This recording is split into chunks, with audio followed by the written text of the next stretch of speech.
Hi, Jackie. Good to see you today. Hi, Anthony. Thanks for having me. How are you? I am well, thank you. Absolutely. I'm excited that you could be here with us.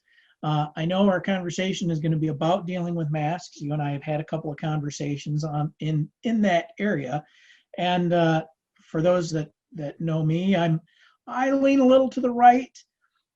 Jackie and I actually connected. She leans a little to the left, so we do everything we can to try to find that middle ground.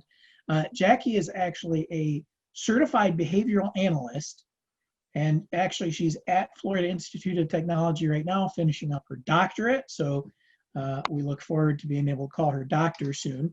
But Me in too. the, I bet. Uh, since we are talking about modifying a behavior with this whole mask wearing thing, I thought it would be very beneficial for our clients and those that keep asking me questions. How do we deal with this whole mask enforcement policy thing? So, Jackie, where do we start out with the whole mask issue? Well, I think the first thing for us to start with is, do you have signs posted on the place of your work or your organization? One of those main things that's something that seems so simple that really can have a benefit for your customers that are coming into the store. By having a sign posted saying whether or not you require a mask in your store, it kind of puts out a rule or instruction for the customers who are coming into your store to be able to follow. Now, I know many stores are doing this, but one additional add-on I'd like to go that takes it just a step further here is providing individuals who might not have a mask with a backup option. So we see some stores do this. I know I see this in Florida where some stores provide an option of a free mask or selling a mask for $1. I know that adding an additional task for our individuals working right now as essential workers isn't the best. So that's why I would go towards the option to purchase a mask, because we have to keep in mind that not all individuals who don't have a mask when they're showing up somewhere purposefully forgot it. There could be some individuals that forgot it in their car, didn't realize they had it in their pocket, left it at home, spilt on it earlier that day and couldn't wear it. So I think it's a smart idea to provide some sort of backup for our customers. That way we can give them an option, even if they don't have a mask on hand. Well, here's plan B. Excellent. Yeah, I think that's a huge key point there. When you have the opportunity to give somebody an option to change their behavior, they're more inclined to make that change, right? No, we very seldom like being forced to do something, but if I Right, can choose exactly. to do what you're asking me to do, that makes it that much simpler. So, and I've seen that, you mentioned that, I've seen that in tons of situations, walking into a store myself, somebody's not wearing a mask, and as soon as the greeter says something about it, oh, I forgot, it's in my pocket or in my purse or in my car, and because I always carry those purses, but uh, And that's another thing to hit on too, that when asking an individual to wear a mask, we want to make sure that we're doing that in a calm manner. We want to have a calm tone. We don't want to seem aggressive in our body stance or in our verbal behavior that we're talking to that person with, because one of the things we want to keep in mind is that we don't know the day that someone else is having. As much as we've seen throughout time now that some individuals choose to wear masks and some don't, you never know that that specific person coming into your store on that day didn't have something else happen previously. So we just want to keep in mind that we should be human first and continue to treat others with respect and decency. And when you're talking to an individual about putting on a mask, to keep that calm tone, because you don't want to keep escalating the situation. so you're saying that, especially for a take charge kind of guy like me, I don't want to walk right up to somebody with a hand in the face and say, no, you're not coming in. Right, exactly. Actually, I probably wouldn't walk up with a hand in their face at all. I would suggest keeping some space between the two of you, which I'm sure you would back up as an ex-police officer yourself. Yeah, I probably would give them a little bit of room, and that's something really we need to encourage folks to consider. If you're in this position, and you keep phrasing it in a specific way, and I want to make sure we highlight that. You're saying ask, you're not saying tell, and I think just that in the demeanor gives folks a lot of opportunity to correct their own behavior, right? Oh, yeah, of course. And we do understand too that, not everyone wants to wear a mask. I totally get that. While I am a little more left leaning, as Anthony said earlier, I get that some people do feel that wearing a mask infringes on their constitutional rights. But On the same note, a place or an organization or a business does have the right to refuse you service. So that's something that we want to keep in mind on both different sides, that I can totally understand that an individual might not want to wear a mask, but when you're going to someone else's place of work, someone else's organization, someone else's facility or business, they do have the right to refuse you that service. And we want to make sure that we're abiding by their rules to not only keep, ourselves safe, but to keep them and their employees and other customers safe as well. Yeah, and I think that's absolutely huge, Jackie, because you're right. We don't even actually agree wholeheartedly on this mask issue. But I recognize that there are plenty of people out there that are very concerned about their health and about the implications of it. And frankly, you mentioned former law enforcement. The stores have the right to refuse your business. So you're right, as an individual, you don't have to wear your mask. However, you also don't have to go into that store. So Right. there is that compromise. And when you think about it, my wife is one of those store workers, and she's in a mask 10 hours a day, 5 days a week.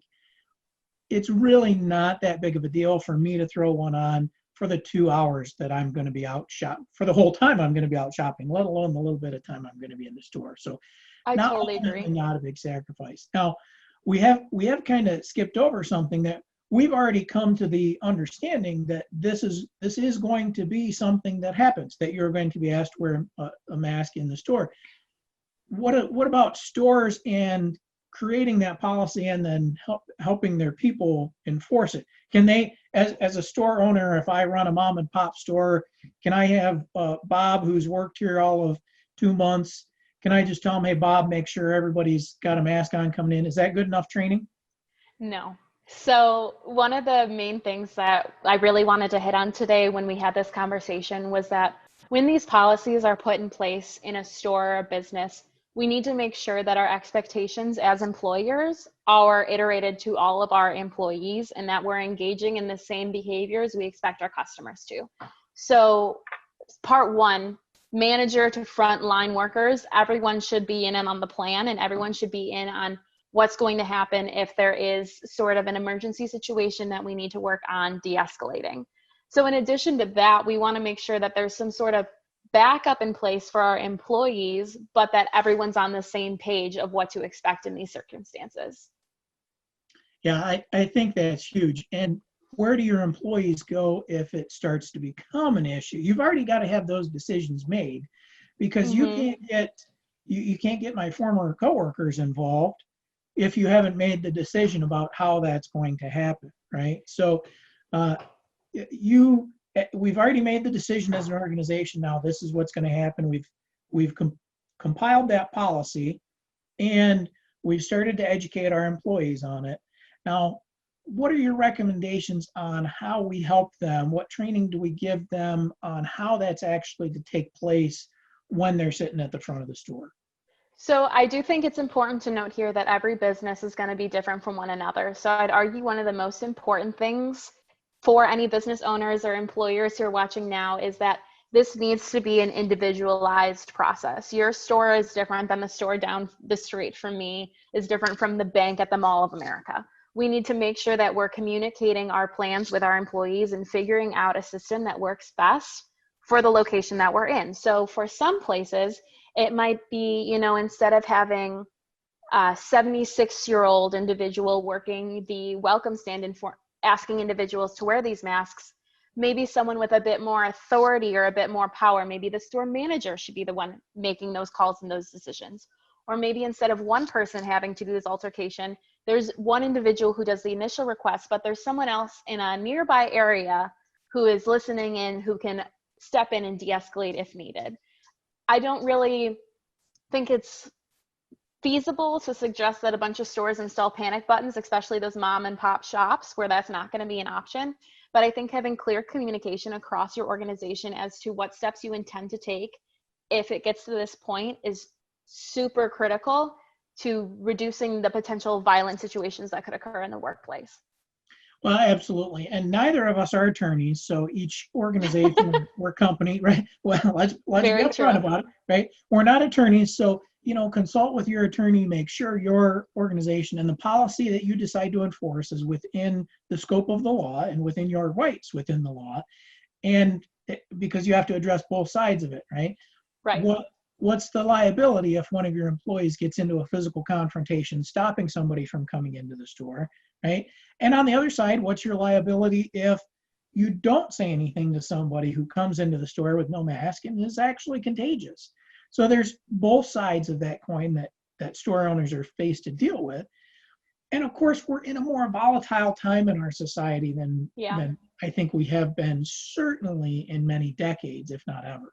And as stores ask their frontline employees to do this, because that's usually who it is, it's not the store owner, it's seldom the manager.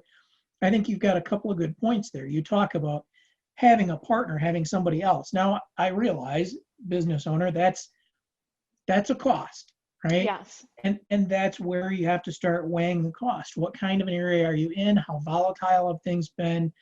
What's the need to have that second person there? And if that's where you decide your business needs to go, then maybe you want to take it to the next level where there's actually that security guard there, that armed, uniformed person that can give you some enforcement. Maybe not. I'm not saying that's what you have to do. But when we're talking about cost, we're talking about those additional measures, it all comes down to the safety of our business and our employees, right? We have to start there. Now, you mentioned something earlier, in one of our previous conversations, actually, as I go to ask somebody wearing a mask, is this how I should look? I was actually going to bring that up before we switch topics, that with safety being one of those things, if there isn't an option to have another individual there, most organizations and businesses nowadays do have cameras. Even the small mom and pop shop, the corner shop, most gas stations, restaurants, a lot of places do have cameras. So something I would suggest too, if having a second individual on staff isn't a financially feasible option for your company, I think advising individuals that they are being recorded, either having it on your door or having it when it seems like an altercation may be arising, informing the party that they are being recorded might lead to a decrease in these kinds of behaviors, because there's some sort of permanent product of their actions. You know, it's not just this instance that it's going to be, oh, the customer's word versus my word. There is a documentation of the event, and informing that individual that the event is going to be documented may reduce their likelihood of engaging in that behavior. Absolutely. That goes back to police and body-worn cameras, and that was something that I actually was in uniform during that change. And it changes people's behavior when they recognize that they can't they're not acting in anonymity. Everything they do is going to be recorded. That changes behavior. So I think you've got a great point there. Even if there isn't a camera live, you can still tell them there is. But feasibly, you don't have to spend thousands of dollars to get this automatic downloading. Police can take a bullet kind of impact camera. GoPros work. There's all kinds of simple security measures that folks can implement. And store owners, really, how much shoplifting do you want people to get away with? If nothing else, there should be extra cameras just for that, right? So, great point, Jackie. I was hitting at, I'm not wearing a mask. Not wearing a mask. We're not in person, right? There's no need for us to be concerned about catching something through the internet. Not the kind of virus that we're discussing here. But we had talked about setting the example, right? Yes, absolutely. So how we had previously mentioned that this policy should be something that's explained to all workers in the company. It's something as well, all employees in this company or business should be abiding by the rules you expect your customers to. So if everyone in your store is supposed to be wearing a mask, if you're walking up to an individual and you're asking them to put on a mask, but you're not wearing a mask yourself, you're not modeling the behavior you want your customers to be displaying. So it might come across as hypocritical or unnecessary if you're not personally wearing a mask, but you're demanding that of someone else. So we want to make sure that not only are we treating customers with, respect and politeness, which I understand can be difficult when it seems like someone's blatantly disregarding your request, but we need to, one, like how I previously said, you don't know the day that someone else is having. Right. You need to model the behaviors you expect to see. And you just need to remain in a calm manner and a calm tone and not try to further escalate that situation. And like how we were discussing, having space between you and that individual can help. Speaking in a calm tone can help. Being a matter of authority can help in these situations. Absolutely. Every single one of those things can help de-escalate the situation that really nobody wants to be in, right? We all Right. just want to, can't we all just get along? We all want to get along peacefully. But you're giving folks that opportunity by asking them, by doing it calmly, by offering them a solution. You're giving them the opportunity to solve the problem Right. before it really gets to that next level. Now, I do want to mention that you mentioned I'm a former police officer. People always get a little vibe before things go wrong, right? And so you've mentioned some precautionary measures, that extra step back. This shouldn't be something that's done toe to toe, nose to nose, really even within arm's reach. We want to keep that social distancing 6 to feet. begin with. Absolutely. And really, if people give you the sign that they're a little agitated, and it could be something totally different. They've had a bad day. They just had a fight with one of their kids or something, and they're walking into the store. It could be something totally different. But that first inclination to step back, I think, is the right one. We don't need to be creating more confrontation here. Now, if you have the opportunity to have a greeting desk, even a small folding table can create some extra space for people, right? That gives people an extra opportunity to recognize what they're doing before they get confrontational with somebody else. I've got to go Absolutely. over or through this table to get to you, right? Absolutely. And one of the things I wanted to hit on here that you sort of mentioned here is, while we obviously do care about the well-being of our customers and our clients that are coming into the store, business owners, managers, and employers also need to take into account the well-being and care of their frontline workers, who are essential workers in the pandemic that we're in right now. And we want to ensure that the people that we're employing, that are our work family, are staying safe as well. So I would never want to suggest that a worker or an employee provoke or engage in an altercation with an individual that could end up hurting them. We always want to make sure that we're taking care of our family too. So I would highly suggest, if you're in a situation where someone seems to be getting aggressive or getting heated or becoming escalated, that you just do a simple step back to give yourself a little more space from the situation, because it'll allow you some more time to respond and some more space to respond in. Absolutely. And ultimately gives you time to get some help coming, right? Yes. Whether that's the clerk at the next lane or the store manager calling the police. And let me be clear, I think those are steps that you need to have outlined in policy and procedure before we get into this discussion, right? Absolutely. You need to know as an organization what your plan is and how you're going to respond to those situations.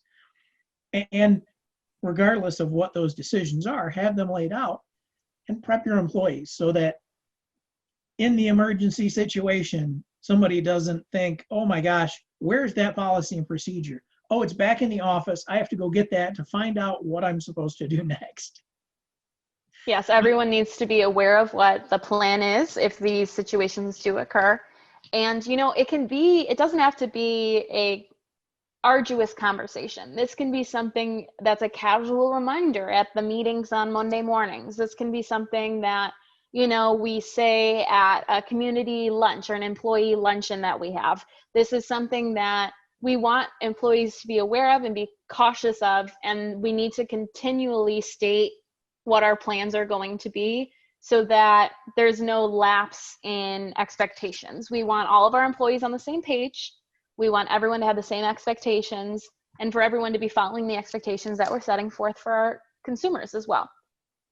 And Jackie, I want to build on that actually, because I know I'm actually hearing from store managers that from that level of management, as much as from business owners, how do I keep my people wearing masks? And I think you don't even have to continue, this is just my opinion, of course, you don't even have to continually remind your people to wear masks if you're taking those group meetings and talking about reminding your people to remind the customers to wear masks, right? Now you're putting them in a position of authority saying, hey, help us keep the store and all our customers safe. If you see somebody coming through the store not wearing a mask, just gently ask them, hey, did you have a mask with you today?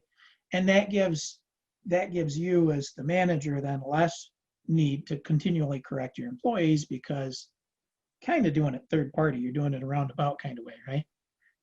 And what I love too about how you just worded that is that you can open with hey, can I kindly ask you to wear a mask? And then what we've previously discussed too, which is great, is having that backup plan for if they don't, which I really want to drive home here, that there should be some backup plan for an individual who intends to go into your store who doesn't have a mask. And that can be as simple as buying them in bulk from, even I think the dollar store has masks nowadays, right?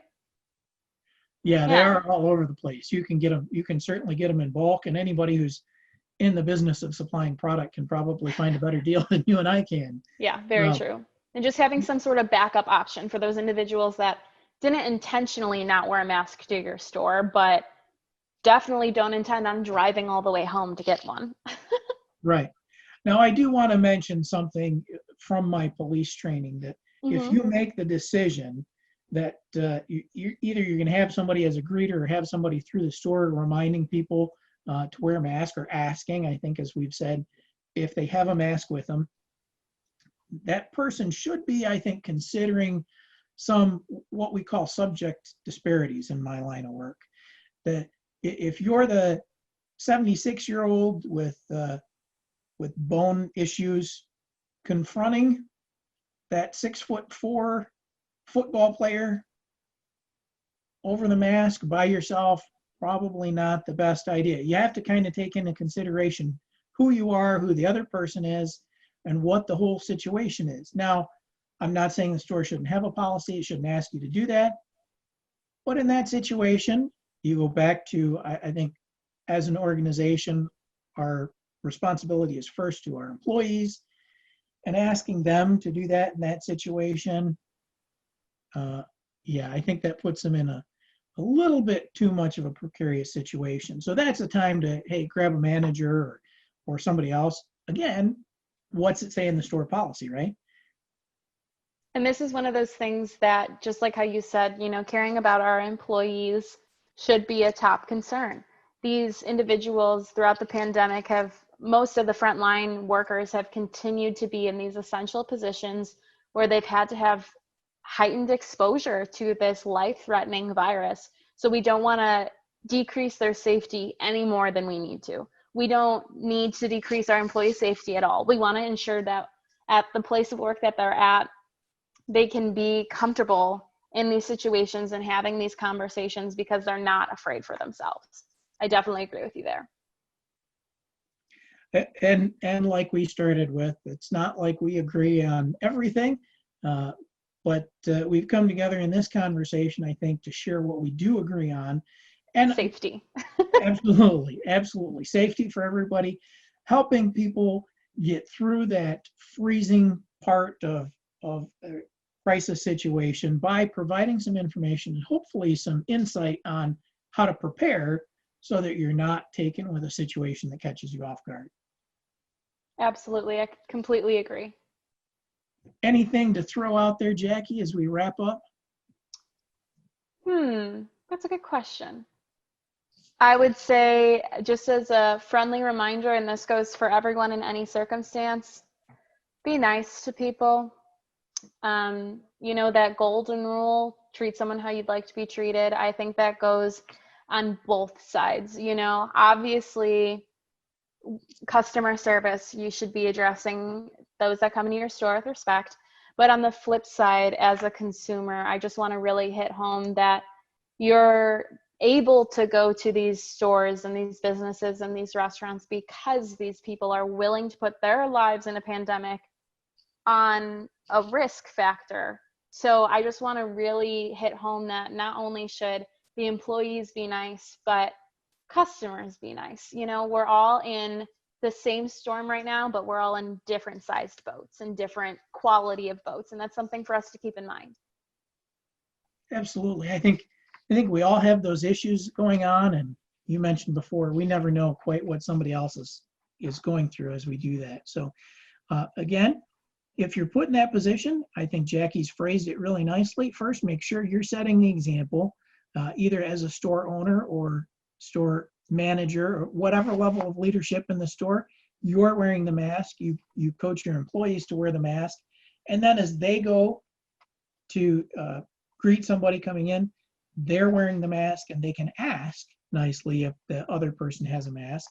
Make sure you keep that social distance or safe distance if you're in the police lingo.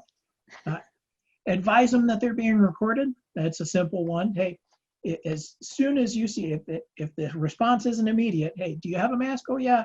Well, why do I have to wear a mask? Hey, let's talk about that, but let's remind you you're being recorded here as we have this conversation. Take into consideration any disparities between you and the other person, and if things continue to go in a not friendly direction, make sure you have somebody else who knows and get some help on the way. Does that sum it up pretty well? Pretty much. I think the only missing part is that if possible, have a backup plan. Have backup masks to sell or to give for free, depending on your financial abilities.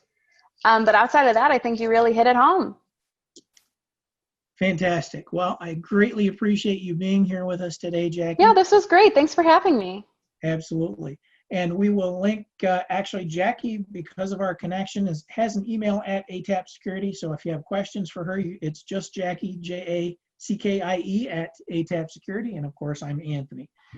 Thanks, y'all, for joining us, and stay safe out there. Have a good day, everyone. Bye. Bye.